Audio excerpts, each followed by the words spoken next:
Now, if you're just waking up and you're just getting out to get your day started, we have to talk about the killing of a man by police in Minnesota. No, this is not what we were discussing yesterday in Baton Rouge. No, it's not Alton Sterling. This Not is a Alton man, Sterling. Philando Castile. This is Philando Castile, exactly. A new video. Another one. Yet again, another one. And woke up to Scotty Beam sending us this, and it spread overnight, the video. It looks like it happened yesterday late afternoon. It's around what it looks like it happened. So it's pretty amazing to think about that when this happened, they probably already knew and were talking about what had happened to Alton Sterling. And if you haven't seen the video, we're going to play you some of the audio in a second, and it is tough to hear, although it's interesting because she sounds so calm that, you know, it's not, you'll hear in just 1 second. But essentially, they were driving along. This woman, her boyfriend, how many kids were in the back? One. Just one? Just her daughter? Yeah. A little girl was in the back seat, and the cops pulled them over, at which point this man who worked at a church, Philando Castile, told the police that he had a weapon on him and had a permit. That's right. And then they said to get his license or registration or get his ID, at which point he attempted to get his ID. Although I got to tell you, I'm confused by that too, because she's in the driver's seat. No.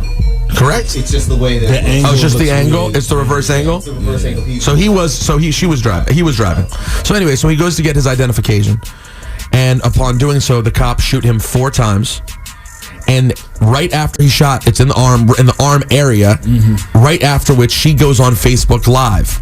So as he's sitting there bleeding in the car with the cop standing there holding a gun 3 feet from his head, this is the audio of her on Facebook Live. Stay with me. We got pulled over for a busted tail light in the back. And the police, he's covered. He killed my boyfriend.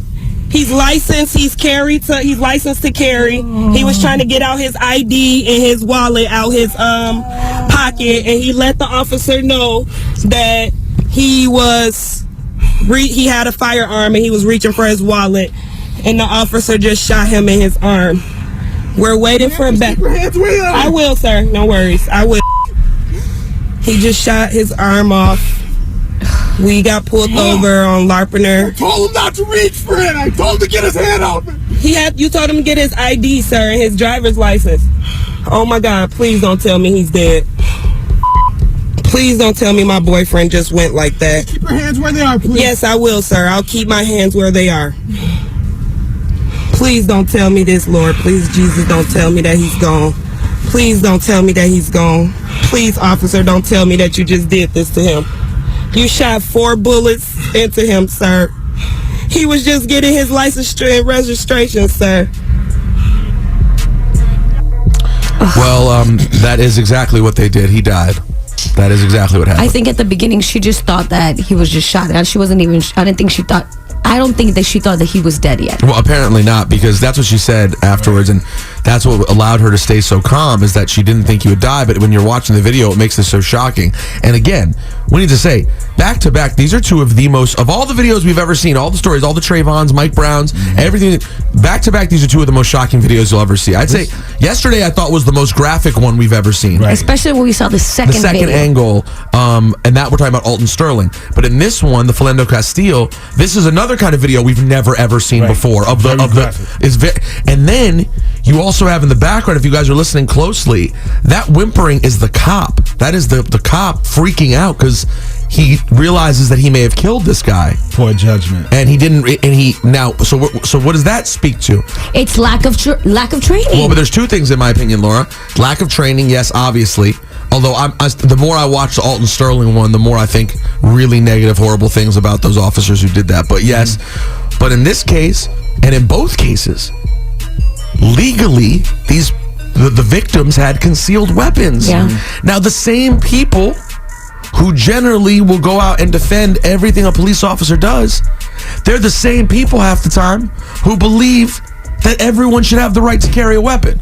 Well, I guess that means only certain people should be able to carry a weapon, because in both of these circumstances, they said, "I have a weapon," and as a result of them saying they had the weapon, that is basically probably what more directly led to their death. Right. Because this is why the cop freaked out, especially in the case of Philando Castile.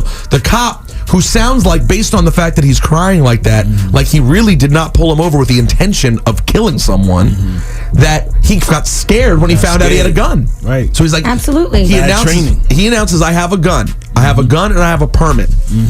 At which point I'm imagining, Shawnee, there's got to be protocol for how you then have to handle that situation. But instead, he asked him for his license and registration, which probably is not what you want to do, because now you're sending this man who just said he has a gun to reach. And as soon as he reached, that's And then when he freaked reaches, out. then you shoot him. No, what you would want to do, and I'm making this up, I'm not a police officer, but the assumption would be you immediately have him get out of the vehicle, hands above his head, and Right. you remove the gun from him. Right. That would be the logical thing, is out of the car, remove the gun. Now you can go back and get your license and registration, and we can have a normal stop here. Instead, this man is shot, killed in front of the woman's daughter. I don't know if it was their daughter or just her daughter.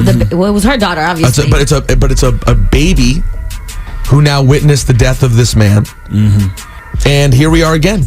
We weren't even 12 hours removed from Alton Sterling. And there's so many things wrong with this too. Like, I got a message from a police officer yesterday that said, every situation that you've seen in the past few years, it's been people resisting arrest. Right. And that people have to know not to resist arrest, because it's going to have the same outcome every single time. And I've heard a few officers say, do not resist arrest. If they come at you, just fight it later, because you don't want the outcome. This situation is completely different. Well, this is not a resisting arrest, so it shows that it's not just resisting arrest. And for the poor record, training. And for the record, the Alton Sterling one, I mean, they're gonna say it's resisting arrest. I didn't see a whole lot of resistance. Right, there was no resistance. I saw his arms laying flat on the ground. Right. The second after we discussed this yesterday.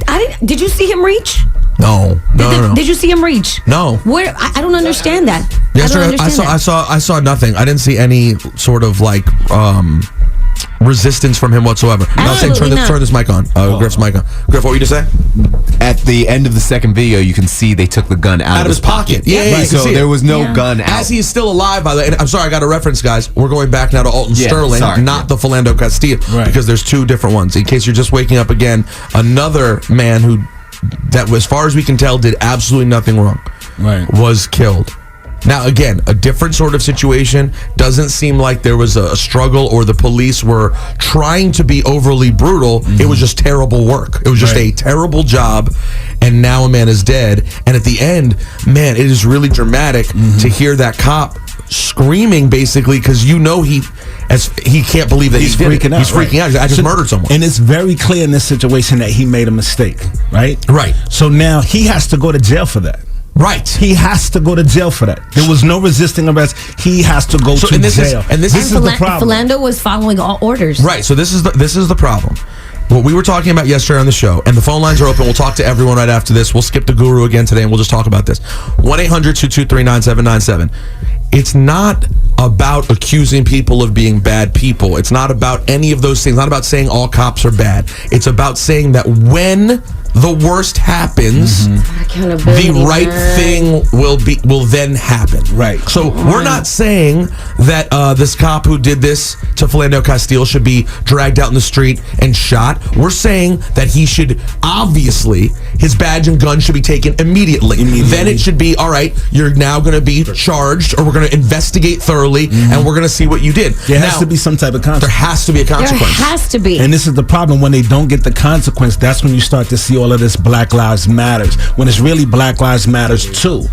Right, as well. Because right now what happens is, Shawnee, the burden of proof now is on the dead black man. That's who the burden of proof is on. The living officer is, you know what I'm saying? So basically, you need to prove after the fact that you didn't deserve to die. Right. But it's too late, you're dead.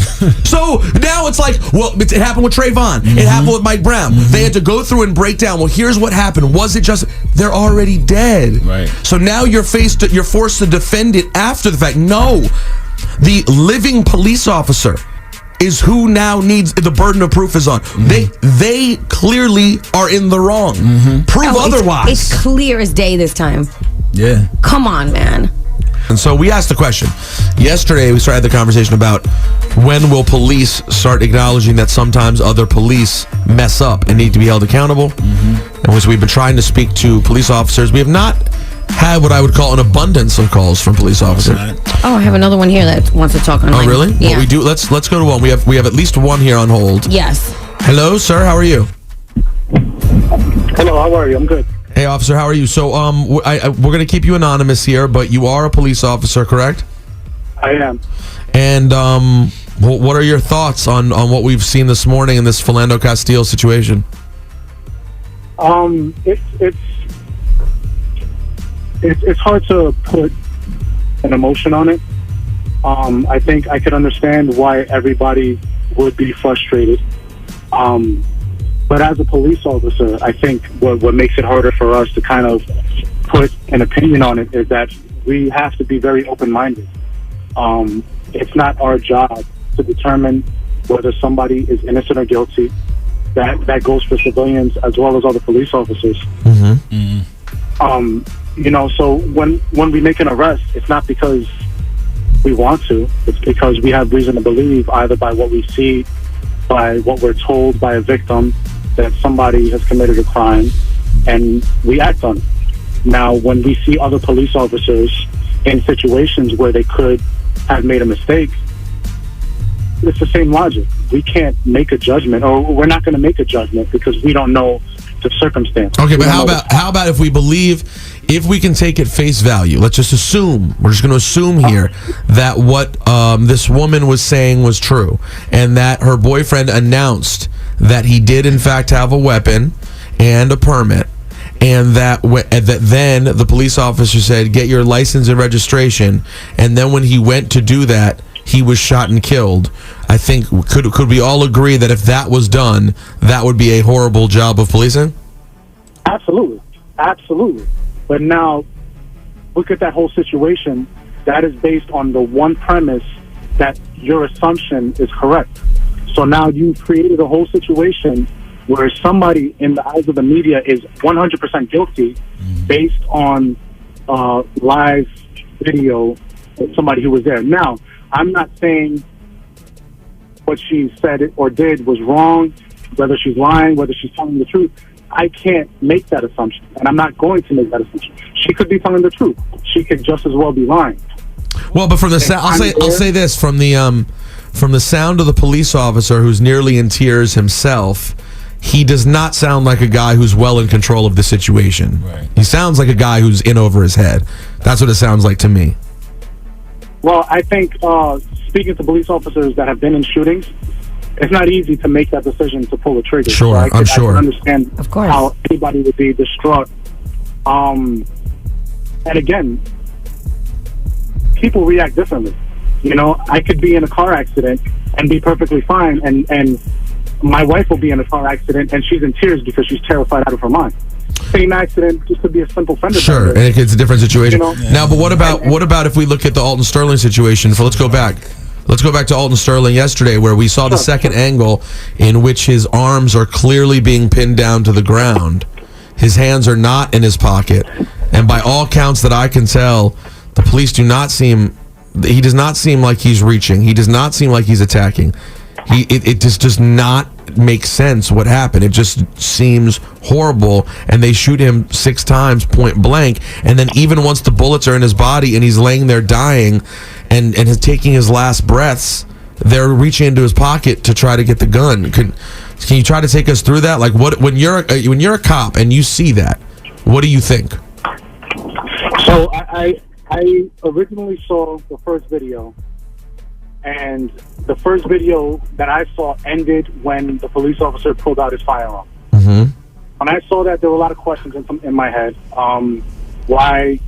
Because it looked like both of his arms were pinned. Now I saw the second video, and you can see one officer kneeling on his left arm.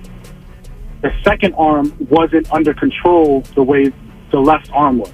And this I know because you can see his shirt going up and down. Now, if his right arm was restrained the way his left arm was, you wouldn't see his shirt moving up and down the way it was. Now, the only thing that I can base their decision on was that right before you hear the first shot, one of the officers yells, and you can hear it if you listen closely enough. It's not difficult to hear. He's reaching for a gun. Yeah, but the store owner clearly said, the store owner who witnessed the entire thing, he said that he never reached for the gun. But these dudes make again, a lot of you excuses, hear an man. officer say Wow. he's A lot reaching of for excuses, yo. So this is where you need to understand. All of this passive talking that you need he's. to understand the law. I can't take it. I Now, can't take it. Shawnee, I can't take hold on it. one sec, sir. Shawnee, Hold on. I can't No, but take it. I hear what Shawnee's saying, because officer, we are in no way suggesting What that is he talking about? you're a bad guy or a bad cop in any way. Sure. But it does just seem like we're using a million things, and I know you It's have a to be lot. careful. But why is it so difficult to just say, pending more information, what I see here is a poor job? Because at the end of the day, nothing justifies those 6 shots. Hey, so, yeah, you needed to shoot a man Right. 6 times. It's 2 big dudes. Yeah, this I is just- 2 big dudes. You I'm can just- wrestle this man down. We're just trying to and understand one of that, them man. was in the head. And I hear you, and you're saying lots of words over and over again, but I still don't understand. Like, can't you just say, I would like to think that if it was me in that situation, I would have handled that much better. Those guys looked like amateurs. That didn't look like a good job of policing. I can say I would have tried to handle it differently. Absolutely. I have no problem saying that. Can I call them amateurs? No, I can't, because I don't know their circumstances. Every department is different, and I'm sure you have some departments where you have thousands of police officers, and you could be out there on patrol and know, okay, any given moment, if I need backup will be there in seconds. There are also other police departments where there might only be 5 cops working at any given time. And if you need backup, guess what? You're pretty much on your own for 20 minutes. But officer, why the 6 shots? If you're trying to, let's say you had to shoot somebody, right? You had to. Why not shoot this person in the leg? Why shoot to kill? You never shoot to kill. Yes, you do. You never But they do. did. You do. But they shot him 6 times. You do in the most chest. of the time. But how do In you the know his Alton intention Sterling to kill? case, yes, this He is was shot in exactly the what chest. happened. Yeah, well, in Alton Sterling, sir, we have 6 shots to the chest. And then in the case of Philando Castile, 4 shots to his arm. And then you want to stop, and then you want to cry about it afterwards. But you shot him 4 times. Right. I just don't understand. Now- Because if he shot him once in the arm, he'd probably still be living, and we'd be talking about how he's alive. Right. But instead, he shot him 4 times, and now we're talking about how he's dead. I just don't understand. It's difficult when the adrenaline is running, the blood is pumping, and I get don't it, man. think I get it. All right. He's any gonna keep amount saying the any same amount of thing. training We have anybody that else? throws your face into that actual situation where you have to pull the trigger. You forget. There's no training. That's the That's the problem. problem. That's the problem. That's the problem. Put him on. All right. Thank you so much. Get him- Hey, I appreciate your call, sir. Thank you for admitting that part. Yeah, there's no training. that part. There's no training. Wow. That part. There's no training. And that's what we've been saying all morning, lack of training. Ray's a police officer. He's from Brooklyn. Ray, Yeah, police officer from Brooklyn. How are you, sir? I'm doing fine. Can you help us make us feel like we're not crazy and like we're not seeing something different? Well, I'm gonna say it like this. Contrary to what that other officer was talking about, first of all, both situations, poor policing, poor judgment, and regardless, I feel that as a police officer in Brooklyn, I think I could remember only having to pull out my gun out maybe twice. And you know what? Never had to pull the trigger. I put the gun away once the defendant was placed into custody. I feel that we do get the training. NYPD does get the training, because every time we go get trained, we get trained only to shoot minimal. Not this 4, 6, 10. We don't get trained that way. Well, and Ray, let me say one thing real quick. And I know that there's some people out here who might go, "Whoa," but Shawnee, hear me out here. I want to give some props to NYPD for a second, because let's be clear. NYPD has their share of little stories that come out, or big stories like Eric Garner that come out and are really bad, right? Sean Bell. Every few years it feels like there's a really big one. But let's be clear. NYPD, compared to these other places, the amount of action they're getting every single day, nonstop, percentage-wise, the ones that go really bad are pretty low. NYPD sees a lot more than these places. We're hearing about these people who are getting killed in Baton Rouge, in northern Minnesota. These places where these guys in Minnesota, how much are they really dealing with day to day compared to what NYPD is dealing with every day to day? So I do want to say there's a possibility that the training for NYPD, as much as we may have problems with some things that some NYPD do, that day to day NYPD's training is probably on a different level than a lot of people, Ray. No, I firmly agree with that. I mean, I've been in law enforcement for a very long time, and I know a lot of officers. In my unit alone, we're all minorities. There's not one person that is there that is not of color. And not for nothing, when we work together, our first thing is make sure everyone's safe, make sure we do our job right, and at the end of the day, to go home to our families, because at the end of the day, we're all from the same city. So why are we going to treat the people that we're protecting any different than the way we treat our families? So did you notice in your world yesterday, did you hear police officers speaking out about how terrible a job was done to Alton Sterling? About 80% all agreed that the job that was done yesterday and the day before, very poor judgment, and there's no restraint. We, on the other hand, of NYPD, yeah, we have that. I'm not going to say that we don't have our bad apples. We do. But the majority of the cops, we all know that at the end of the day, we're being watched. We're being monitored. So we have to have more restraint. And I believe that should go for law enforcement across the board. Now, how do you feel, Ray, how do you feel about the fact that these cops are saying, and we're going back to Alton Sterling, not Philando Castile, which we'll learn more about, but back to Alton Sterling, these cops are saying that their body cameras were dislodged. And shouldn't there still be video from those cameras up until when they were dislodged? Like, what's up with that? What do you think about that, Ray? Well, the thing is, on NYPD, we still haven't gotten that technology yet. That's fantastic. Some of us have, because it's still pilot programs. But to me, if there should be video, one. Two, even if it fell off, you're still supposed to be able to hear or see something. It shouldn't, the way, from my understanding of the technology, it's not supposed to turn off. That part I understand. Hey, sorry, Sean, you have a question for I have one question. Do you feel like there should be consequence for the police officers in both cases? And in that case, what are the consequences to you? I'll be honest with you, if there should be consequences for the lack of judgment and the poor understanding of the fact that you swore to uphold the law, not take law into your own hands, not to ask for ID and a driver's license registration. Next thing you know, you're shooting a guy. That makes no damn sense. Should they go to jail? The guy told you, I'm armed, and you know what, I have a license for it. You got to let them give the chance to, hey, let me see some proof. You can't just say. What should the consequence be, sir? Yeah, but what kind of consequence do you think, though? Like, that's the thing that we're trying to see moving forward here. For there to ever be change here, repercussions. There has to be some sort of serious repercussion. What do you think could happen? Obviously, take the shield off and put them through trial and let them be judged. And whatever the jury decides, they got to go to jail. They got to go to jail. All right. Pretty good from a cop. That's pretty good, Ray. Hey, Ray, thank you very much for your call. Thank you. It was not just because we agreed with what you said as opposed to other people, but for being thoughtful and intelligent on the matter. We appreciate it.